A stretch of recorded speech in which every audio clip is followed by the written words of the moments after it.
Hello hello नमस्कार अनि good evening सबैजनालाई डे 5 पनि आइसक्यो। आजको डे 5 स्पेशल चाहिँ यो समुद्रको भिडियो छ। समुद्र हेर्नुस् त कति राम्रो प्रकृतिको सुन्दरता। हाम्रो देशमा चाहिँ पहाड खोला जङ्गल सबै छ। प्रकृतिको सुन्दरता यहाँ चाहिँ यस्तो राम्रो शान्त समुद्र छ।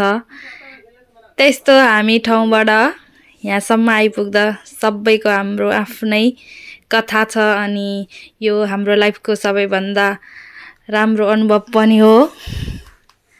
हस्त अनि आजको यो भिडियो हेरेर चाहिँ सबैजनाले समुद्रको मनोरञ्जन लिनु होला। सबले देख्नु भइसकेको छ, उहाँहरूको लागि चाहिँ होइन। जसले देख्नु भएको छैन त्यसको लागि चाहिँ भिडियोमा मै भए पनि हेरेर रमाइलो लिनु होला, आनन्दित हुनु होला। धन्यवाद। भोलि अर्को फेरि नयाँ भिडियोको साथ आउने छु। सबैजनालाई धन्यवाद मेरो भिडियोहरू हेरिदिनु भएकोमा।